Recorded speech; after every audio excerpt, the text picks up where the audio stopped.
10 तक गिनूंगा।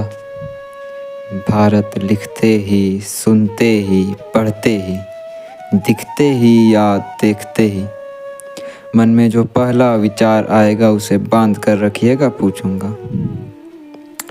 1, 2, 3, 4, 5, 6, 7, 8, 9,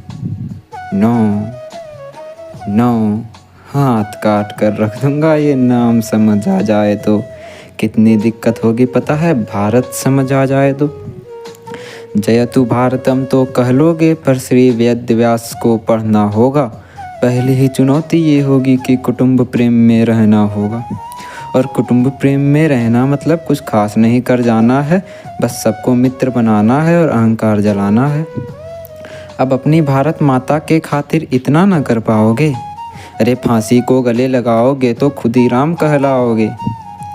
इस विविधता के भीतर रहकर तुमको शीतल बनना होगा। बोस भी जिसके छांव में बैठे वैसा सावरकर बनना होगा भगत सिंह, और वो भी शून्य में रहकर प्यारे। तभी तुमको पता चलेगा थे कितने अद्भुत वीर हमारे। सोच रहे हो कौन हूँ मैं? चलो बता ही देता हूँ। तुमने ही तो नाम दिया था, मैं भारतीय कहलाता हूँ। नया नहीं हूँ मैं यहाँ पे, मैंने भारत को देखा है। वैसे तो हूँ 18 से, मुझे इतिहास ने 21 भेजा है। भाई बात वहाँ तक फैल गई है कि यहाँ कुछ तो मंगल होने को है, कि 47 में स्वतंत्र हुए राज में सुना है हर घर तिरंगा आने को है। बड़े भाग्यशाली हो तुम सब। नहीं, वहाँ पे सब यही कहते हैं कि हम तो तिरंगे के लिए लड़ते थे और इन सब में तिरंगा रहता है। यानी तुम सब में भारत माता छुपी है। नहीं मतलब वो तुम में आती है रहने। सच है या फिर गलत खबर?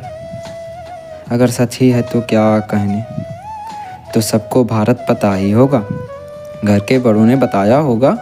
तो बताओ फिर कि क्या है भारत? बताओ फिर कि क्या है भारत? बताओ। अरे पता है तुमको क्या है भारत? बस मुकुट, हिमालय, चरण, समुंदर, या वर्षों जिसने लूट को झेला, या फिर कैसे दुश्मन मारा हम सब जिनको कहते मैया। फिर ये तो हो गई वही कहानी, अधजल गगरी छलकत जाए। क्या सच में तुमको भारत पता है, या वो भी आकर हम बताएं? कितने दिनों से हूँ यहाँ पे, बहुत कुछ देख लिया है तब से। भारत को पढ़ने आया था मैं, उन्हें छोड़कर पढ़ा हूँ सबको। एक बात कहूँ अगर बुरा ना मानो, नहीं तुम तुरंत ही क्रोधित हो जाते हो। पूरी बात तो सुनते ही नहीं, सीधे विरोधी कह जाते हो। कि तुम लोगों के देशभक्ति में पहले सा आराम नहीं, कि तुम लोगों के देशभक्ति में पहले सा आराम नहीं। इस ज़बरदस्ती के जय हिंद में सब कुछ है, बस हिंदू नहीं। ये राजनीति का दायां बायां, दायां बायां, अरे दायां बायां, ये राजनीति का दायां बायां। जितना मर्जी खेलो तुम चेतावनी को मेरे, लेकिन अपने जहन में डालो तुम।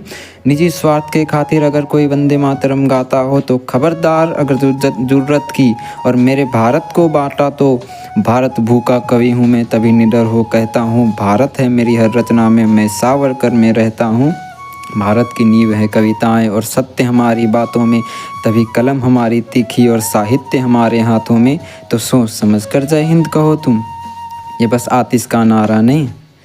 जब तक भारत हृदय में नहीं, तुमने हिंद पुकारा नहीं। भारतवर्ष की प्रतिभा पर पहले भी खड़े सवाल हुए। ये 13 अप्रैल और 14 अगस्त यूं ही नहीं थे लाल हुए। अरे प्रसन्न हंसना भी है भारत, और इतिहास को खोना भी है भारत। सब कुछ पाना भी है भारत, और पाकर खोना भी है भारत। देवभूमि कहलाकर भी जो पश्चिम की गुलामी भोगा हो, जो अपनी जीत का हर्ष छोड़ बिछड़न होने पर रोया हो।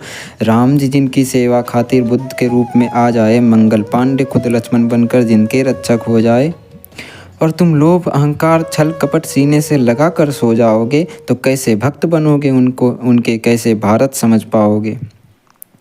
त्याग क्या है पता नहीं, और शास्त्रीय सामान चाहिए। देशभक्ति का इल्म नहीं, इन्हें सुरक्षित देश और घर चाहिए।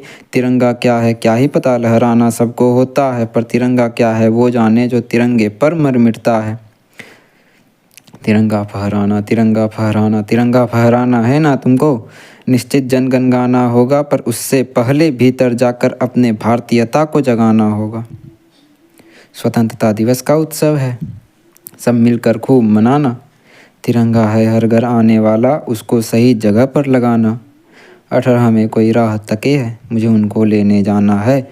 चलिए तो फिर मिलते हैं, हमें भी तिरंगा लाना है। वंदे मातरम।